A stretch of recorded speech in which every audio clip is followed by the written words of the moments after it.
네, 안녕하세요. 도산 안땅입니다. 자, 이번 시간에는 이제 라스무센의 SRK 모델을 근거로 리전이 제안한 인적 오류에 대해서 같이 알아보도록 하겠습니다. 왜 계산 문제에 넣어놨냐라고 하면 좀 이 뒤쪽에 나오는 문제들은 그 제휴율, 빈도율 계산하는 거 외에는 이런 좀 짜투리 문제들이 많이 나옵니다. 기업 진단지도에서 한번 다뤘었고 그 내용이 이제 산업안전 일반에서 좀 더 딥하게 나오는 경우들이 있거든요. 그래서 문제를 같이 풀면서 어떤 내용인지 다시 한번 상기시켜서 가는 것이 중요할 것 같다라는 생각으로 여기에 배치하게 됐습니다. 자, 라스무센은 뭐였죠? 인간 행동을 분류한 사람이죠. 어떻게 분류했어요? 세 가지로 분류했잖아요. 지식 기반, 숙련 기반, 규칙 기반 행동을 한다, 인간은. 근데 이 SRK 모델을 근거로 해서 리전이라는 사람이 나와요. 리전. 여기는 라스무센. 이 리전이라는 학자는 이 인간 행동 SRK를 가지고 인간 행동 오류를 만들게 됩니다. 그래서 크게는 의도적, 비의도적 으로 구분을 하고, 여기에는 이제 인간 행동 오류가 있죠. 그래서 요 밑에 보면 그 내용이 적혀 있는 겁니다. 의도적 행동에는 착오와 위반, 고의사고 이런 것들이 있고, 착오 중에서는 규칙 기반 착오와 지식 기반 착오가 있다. 그 비의도적 행동, 나는 의도를 한 적이 없다, 이런 건 뭐예요? 숙련 기반 에러가 있고 실수와 건망증이 있다라고 했어요. 근데 이게 한글로 써 있다 보니까 우리가 봤을 때 다 같은 말이야. 이게 왜 구분되어져야 되고 왜 다른 말인지 이해할 수가 없어요. 그래서 어떻게 하라 그랬어요? 영어로 이해하시라 그랬죠. 미스테이크, I'm sorry, I'm mistake 하잖아요.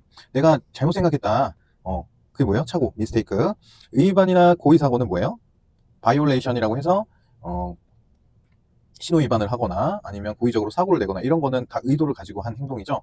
근데 이제 미스테이크에는 두 가지로 나뉩니다. 규칙 기반 착오가 있고 지식 기반 착오가 있어요. 다 미스테이크로 끝나죠. 그러니까 규칙과 지식은 의도를 가지고 한 행동 오류이다, 인적 오류이다, 이렇게 생각을 하셔야 되고, 이제 숙련 기반 에러는 의도가 없는 거예요. 슬립, 미끄러지다. 우리가 미끄러질 때 의도를 하고 미끄러지는 사람이 있나요? 미끄럼틀 타는 거 아닌 이상 미끄러질 때는 의도와 상관없이 미끄러집니다. 그렇게 이해하시면 되고, 랩스는 이제 건망증이에요. 내가 이거 까먹어버려야지 라고 해서 까먹는 거는 없다라는 거죠. 그래서 비의도적 행동에 속하는 겁니다. 랩스. 규칙을 내가 잘못 알았네? 그러면 내가 규칙을, 이건 A인 줄 알았던 규칙을 나는 A로 알고 있었는데, 규칙 A로 알고 있었는데 사실은 규칙 B야. 그럼 내가 A로 알고 행동한 거기 때문에 의도가 있다라고 하는 겁니다. 지식 기반도 마찬가지로 나의 지식에 오류가 있기 때문에, 근데 난 이거로 믿고서 행동을 한 거잖아요. 그러니까 의도가 있는 걸로 해석이 되는 겁니다. 이렇게 구분하시면 되고, 지식 기반 행동이라는 것은 뭐 추론을 하거나 판단을 하거나 문제 해결 능력, 의식적이고 체계적인 사고 과정을 통해서 하는 행동인 거죠. 비정상적인 항공기 상태를 해결하기 위한 행동, 이게 지식 기반 행동인 거고, 규칙 기반 행동은 경험, 학습된 규칙, 절차, 빨간불은 정차하세요, 녹색불은 출발하세요, 빨간색은 온수가 나옵니다, 파란색은 냉수가 나와요, 이런 게 뭐예요? 규칙 기반 행동이다, 규칙. 우리가 사회를 살아가면서 나만 있는 것이 아니라 사회 구성원들이 있기 때문에 내가 원하는 대로만 하면 이기적인 행동이 돼요. 그렇죠? 그래서 같이 사는 사회이기 때문에 서로에게 조금 양보를 하면서 규칙이라는 것을 정해놓고 그 룰을 지켜가면서 살아가는 거죠. 그게 보다 규칙 기반 행동이다. 숙련 기반 행동은 스킬이에요. 그래서 기술이죠. 운전할 때 좌회전, 우회전, 그리고 키보드를 이용해서 타자 중 오타, 그러니까 나는 것들이 숙련 기반 행동에 속하는 겁니다. 내가 뭔가를 했는데 실수를 하는 거죠. 됐죠? 설비 점검 전 전원 차단, 이런 것도 전원 차단을 한 줄 아는 거죠. 그러니까 건망증, 착오. 그렇죠? 난 전원 차단한 줄 알았는데 전원 차단 안 했네. 그래서 감전돼서 사망해버리는 거죠. 그게 보다 숙련 기반 행동에 속한다. 이 정도 설명해드리고 문제로 같이 보겠습니다. 자, 라스무센의 SRK 모델을 근거로 리전이 제안한 인적 오류 분류에 관한 내용으로 옳은 것은, 실수와 망각은 뭐예요? 비의도적 행동이죠. 그리고 숙련 기반 행동이 맞았습니다. 숙련 기반 오류이다. 이거 맞는 얘기고요. 잘못된 규칙을 적용하는 것은 비의도적 행동으로 분류되는 규칙 기반 착오이다. 규칙 기반 착오는 뭐였어요? 의도적 행동이죠. 그러니까 이게 비의도적으로 돼 있기 때문에 틀린 말이었다. 그리고 불충분한 정보로 인해 잘못된 결정을 내리는 것은 의도적 행동으로 분류되는 지식 기반 착오이다. 미스테이크 나오면은 의도적 행동이죠. 정답은 이렇게 푸시면 돼요. 영어가 같이 나오기 때문에 영어를 보고서 골라내면 되는 문제였습니다. 자, 다음 문제 보겠습니다. 다음에서 설명하고 있는 인간 실수 유형은 상황이나 목표 해석은 제대로 하였으나 의도와는 다른 행동을 하는 경우에 발생한 오류이다. 상황이나 목표 해석은 제대로 하였대요. 제대로 했으나, 이게 키포인트입니다. 의도와는 다른 행동을 하는 경우. 예를 들어서 내가 책상에 이제 물건들이 이렇게 어지럽게 있었는데 나는 여기 책상에 있는 물건을 집어야겠다라고 상황이나 목표 해석을 제대로 했어요. 그래서 C를 집어야지 하고서 D를 집은 거예요. 실제로 한 거는. 그래서 의도와 다른, 그러니까 중요합니다. 머릿속에서는 정확히 알았는데 행동을 잘못한 거예요. 그러니까 우리가 길을 걸어가다가 여기 빙판길이 있네. 주머니에서 손 빼야지. 손 빼고서 여기 걸어가는데 주머니에서 손 뺀다고 능사가 아니었던 거죠. 그냥 넘어진 겁니다. 미끄러져서.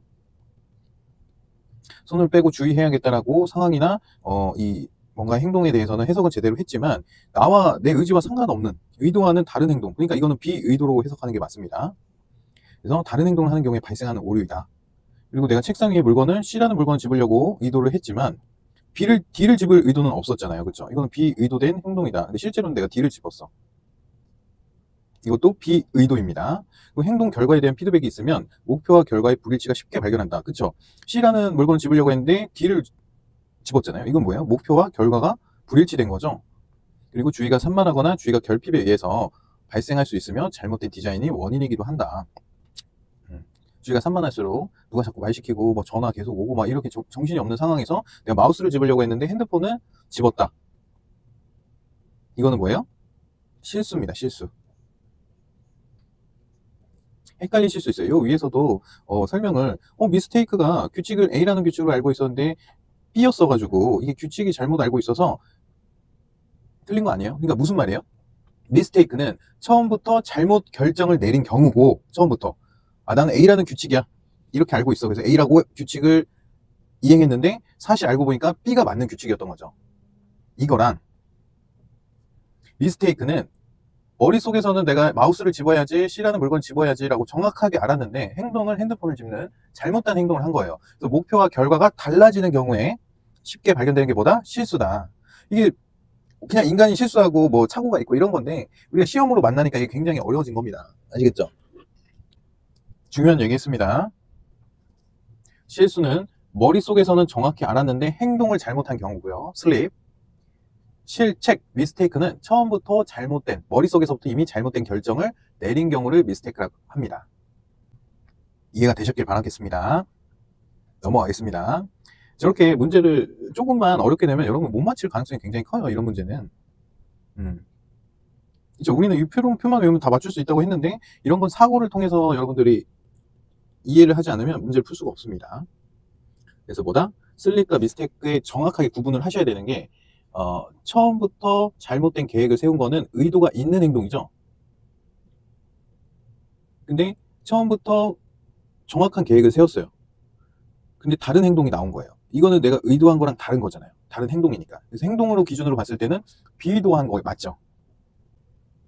그러니까 비의도는 쉽게 말하면 내가 이 행동을 해야지라는 머릿속에서 결정을 하지 않았는데 나도 모르게 반사적으로 나오는 행동들 있잖아요. 누가 갑자기 공이 어디서 날라와. 그래서 나도 모르게 손으로 얼굴을 막는다든지 이런 건 내가 손으로 막아야지 하고서 하는 행동이 아니라 반사적으로 내가 위험하니까 내 손이 움직여서 그 공을 쳐내는 그런 행동이 비의도고, 의도는 내가 머릿속에서 먼저 생각하고 이제 행동한 거예요.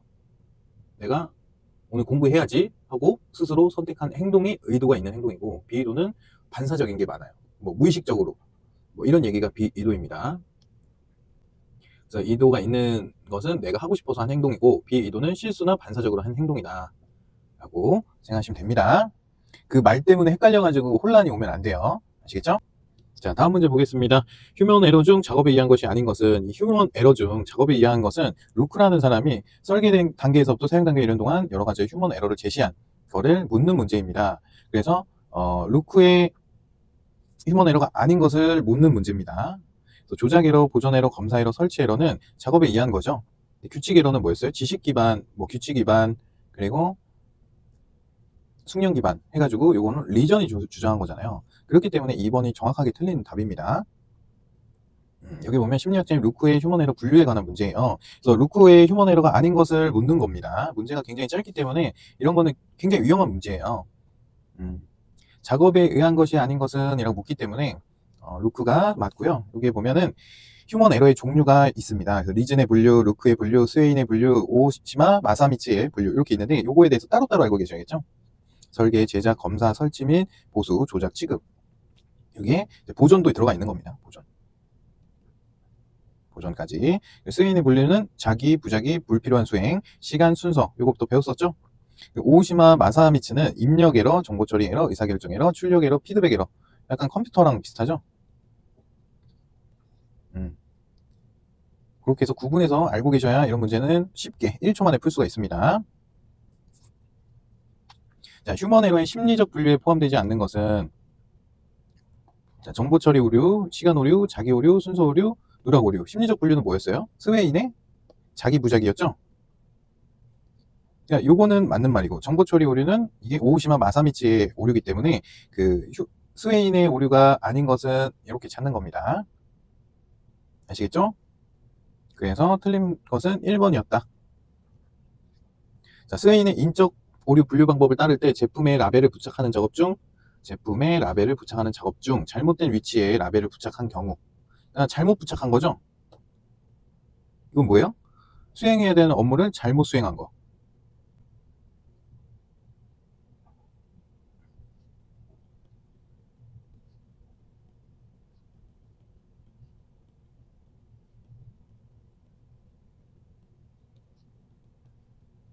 요 표 생각나시죠? 우리 기업 진단을 그래서 하고 오시라고 말씀드리는 게 그 표가 기업 진단에서 상세하게 설명을 해놨기 때문에 그거 보시면 됩니다. 제품의 라벨을 부착하는 작업은 맞는 작업이에요. 그렇죠? 해야 되는 행위를 잘못 수행했을 때 해당하는 오류는 자기 오류죠. 커미션 오류라고 해서 수행해야 되는 작업을 잘못 수행한 경우에는 자기 오류라고 한다. 그래서 정답은 1번이고 불필요한 수행은 아니죠. 불필요한 수행은 라벨을 붙이면 안 되는 일에 라벨을 붙여가지고 오류가 발생한 거니까 전혀 다른 해석입니다. 아시겠죠? 자, 다음에 적용된 본질적 안전 설계의 개념으로 옳은 것은 극성이 정해져 있는 전원 커넥터를 극성이 다르게 삽입되지 않도록 설계. 이거는 아예 다르게 삽입되지도 않게 설계를 한 거예요. 그래서 바보가 해도 오류가 나지 않게끔 설계한 것은 풀프루프라고 합니다. 그리고 전기 히터가 넘어지면 저절로 꺼지도록 설계하는 것은 페일세이프예요. 전기 히터가 올바르게 서 있을 때는 정상적으로 작동이 되다가 이게 넘어지면 화재가 발생될 수 있잖아요. 그런 안전장치, 추가적인 안전장치로 해석이 되는 것은 페일세이프다. 그러니까 풀프루프는 실수를 원초적으로 막아주는 것이고요. 페일세이프는 실수를 해도 안전하게 설계를 하는 방법입니다. 그래서 풀프루프의 대표적인 게 또 USB 꼽는 방법이죠. USB는 딱 한 방향으로만 꼽게 되어 있잖아요. 반대로 방향을 꼽을 수 없게 잘못 꽂는 실수를 막아주는 게 풀프루프다.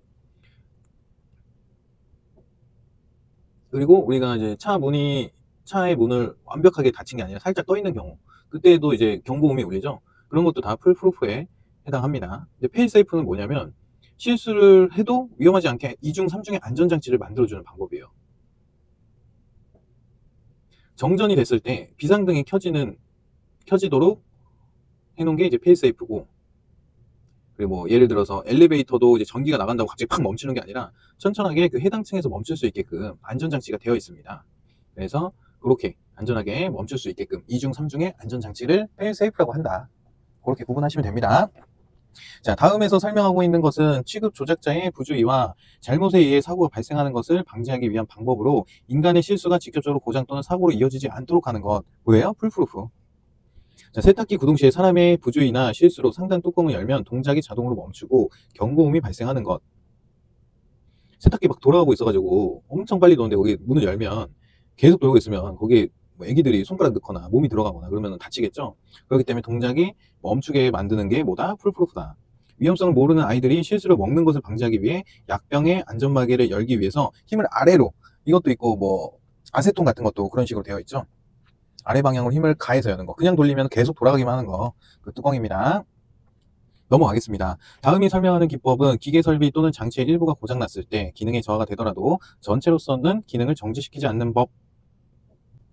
기계 설비 또는 장치의 일부가 고장났을 때 기능이 저하되더라도 전체로서는 기능을 정지시키지 않는 것은 페일 소프트입니다. 페일 세이프는 작업자가 실수를 해서 전기 히터가 넘어질 때 2중, 3중의 안전장치를 해주는 거죠. 불이 꺼지게 한다든지 이런 2중, 3중의 안전장치인 거고, 백업은 말 그대로 우리가 뭔가 고장이 났을 때 백업으로 해가지고 받쳐주는 거죠. 또는 뭐 데이터를 저장을 해야 되는데 컴퓨터가 고장이 나면 하드가 다 터져버리니까 그거를 별도의 하드에 백업시킨다고 하잖아요. 그런 안전장치를 이제 백업 시스템이라고 하는 거고, 풀프루프는 바보가 해도 고장이 나지 않게끔 콘센트의 모양을 다르게 해서 다른 전원을 꽂지 못하게 하는 거, 원천적으로 봉쇄하는 거, 그쵸? 페일 패시브는 이제 부품이 고장 났을 경우에 기계가 정지하는 거예요. 부품이 고장나면 정지하는 게 페일 패시브고, 또 다른 게 페일 액티브라는 게 있습니다. 페일 액티브. 페일 패시브는 부품이 고장나면 정지하는 거고, 페일 액티브는 부품이 고장이 나면 경보를 울려주고요. 짧은 시간 동안에만 운전이 가능하다. 그리고 페일 오퍼레이션이 있습니다. 이거는 부품이 고장이 나면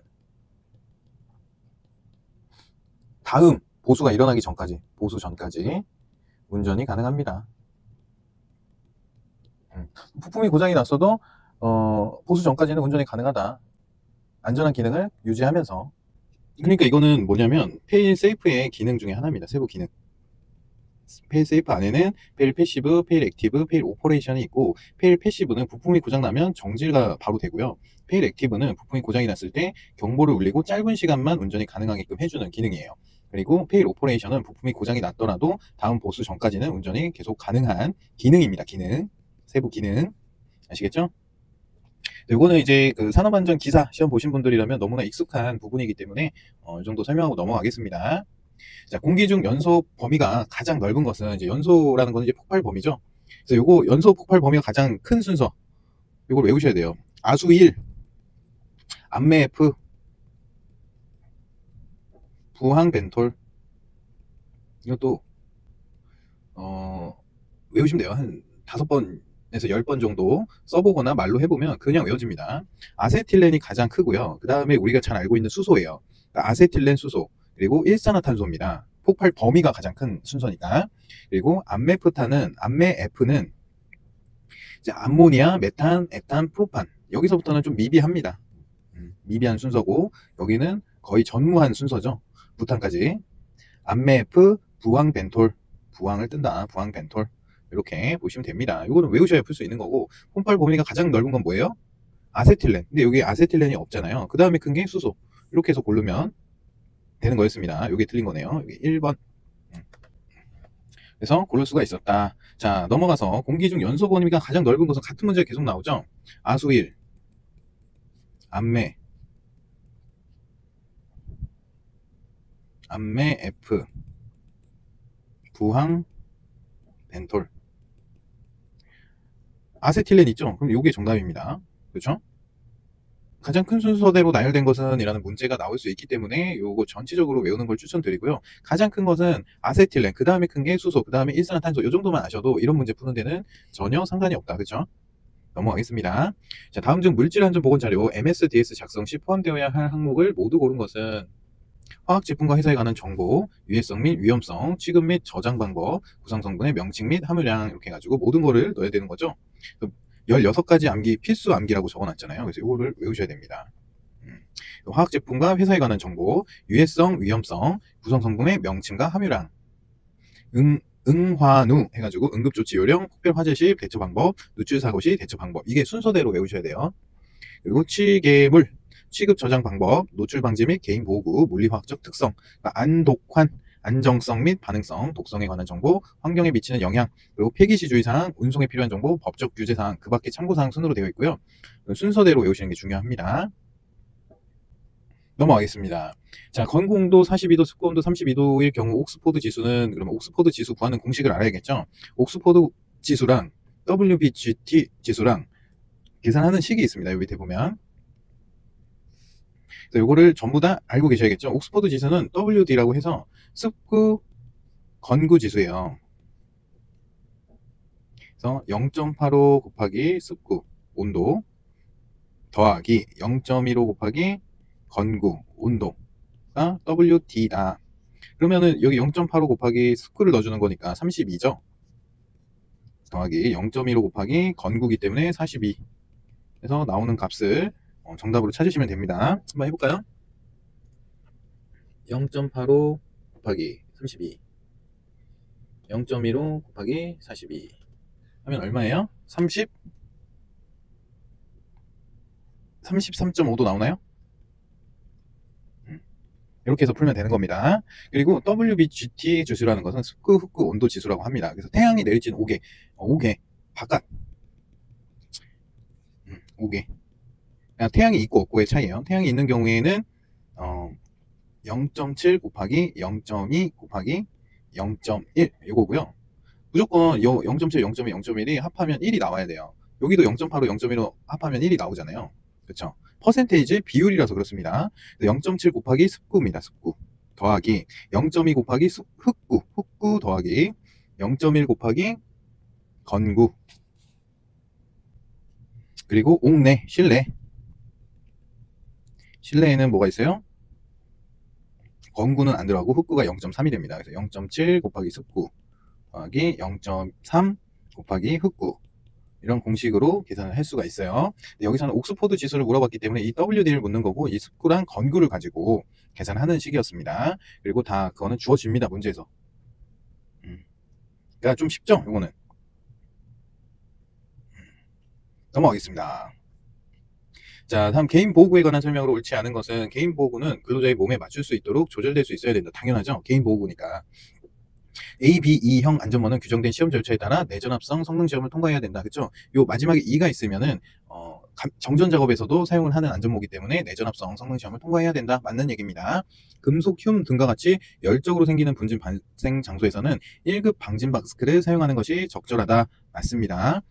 방진 마스크에는 특급, 1급, 2급 이런 식으로 있습니다. 특급의 경우에는 베릴륨 등 독성이 강한 분진이 발생하는 장소에서 사용을 하는 거고, 1급은 특급을 제외한 장소에서 금속, 흉 등과 같은 열적으로 생기는 분진 발생 장소에서 착용을 하는 거고, 2급은 이 1급과 특급을 제외한 분진 발생 장소에서 착용하는 것을 2급이라고 한다고 볼 수 있습니다.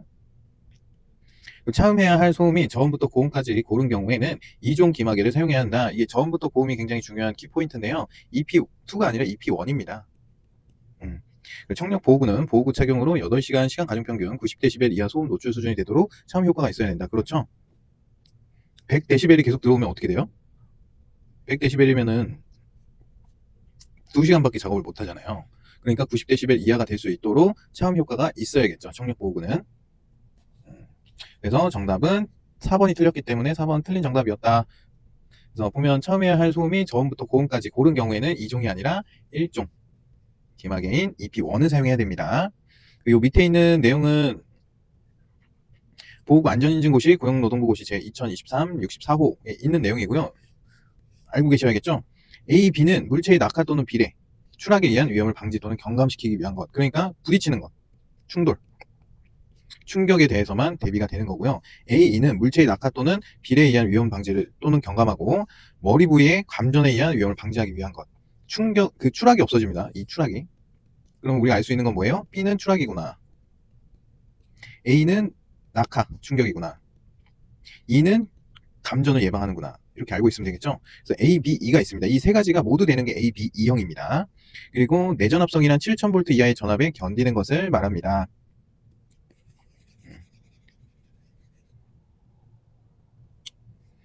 시험 성능 기준이 있는데 요거는 몽땅 다 외우셔야 됩니다. 면접에서도 출제가 되는 문제고요. 기계에서도 출제가 됐었고 건설에서도 출제가 됐었어요. 그래서 건설기계 준비하시는 분들은 모두 다 이 내용을 알고 계셔야 되고, 내관통성, 충격흡수성, 내전압성, 내수성, 난연성, 터크풀림 요거 항목도 알고 계셔야 되지만 이 시험 성능 기준도 알고 계셔야 돼요. 그래서 A2와 AB 안전모 관통거리는 9.5고 AB는 11.1mm 이하여야 한다. 이 숫자가 중요합니다. 이 숫자로 장난을 치기 때문에 최고 전달 충격력이 4450을 초과해서는 안 된다. 내전압성은 20kV에서 1분간 전원 파괴 없이 견뎌야 하고, 이때 누설되는 충전 전류는 10mA 이하여야 된다. 20kV 1분간 전원 파괴 없이 견디고 누설되는 충전 전류는 10mA 이하여야 한다. 이거까지 정확히 알고 계시면 되고, 내수성은 물에 담갔을 때 질량 증가율이 1% 미만이어야 한다. 난연성은 모체가 불꽃을 내며 5초 이상 연소되지 않아야 한다. 터큰 풀림은 150N이나 250N 이하에서 터큰이 풀려야 한다. 이렇게 알고 계시면 됩니다. 뭐 어려운 내용은 아니고 여러 번 보고 외워보고 하시면 충분히 다 암기하실 수 있어요. 이거는 요거랑 잘 연결해서 외우시는 게 중요하겠죠. 넘어가겠습니다. 그리고 방음용 귀마개 또는 기덮개 종류 해서 나와 있는데요. 귀마개는 이렇게 생긴 거, 우리가 일반적으로 귓구멍에만 넣는 게 귀마개고, 기덮개는 헤드폰처럼 생긴 게 기덮개입니다. 그래서 이게 1종이 있고 2종이 있는 거예요. 1종 같은 경우는 EP1이라고 표시를 하고요. 저음부터 고음까지 차음하는 것. 그리고 2종은 주로 고음만을 차음하고 저음은 차음하지 않는 것, 그러니까 고음만을 차음하는 거는 EP2다. 그리고 기덮개는 EM으로 표기를 합니다. 됐죠? 정답은 4번이었다 그래서.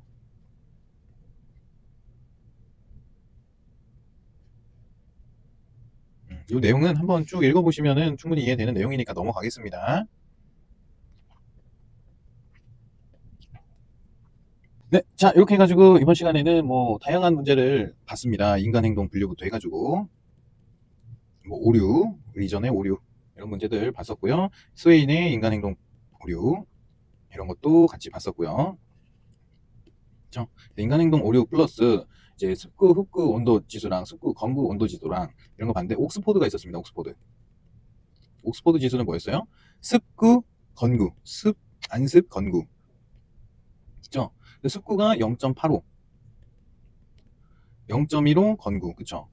이게 뭐였어요? WD, 옥스포드 지수 구하는 공식이 있었고, WBGT라는 공식이 또 있었습니다. 요거는 이제 태양이 있고 없고, 옥외냐, 실내냐, 이런 거에 차이가 있었죠. 옥의 경우에는 다 하면 되죠. 0.7 습구 더하기 0.2 흡구 더하기 0.1 건구. 이렇게 돼 있었고, 실내는 건구가 빠지고 이 0.1의 비율이 0.3으로 왔었다. 그래서 0.7 습구 더하기 0.3의 흡구. 이렇게 계산 공식이 있으니까 요거에 맞게끔 문제에서 물어보는 거를 대입해서 풀면 된다 라고 보시면 됩니다. 이렇게 해서 한번 보시면 되고, 또 이해가 안 되시거나 좀 설명이 좀 보충으로 필요할 것 같다 하시는 챕터가 있으면 페이지 상으로 안내를 질문을 주시면 추가적으로 영상을 찍든지 설명을 해드리든지 하겠습니다.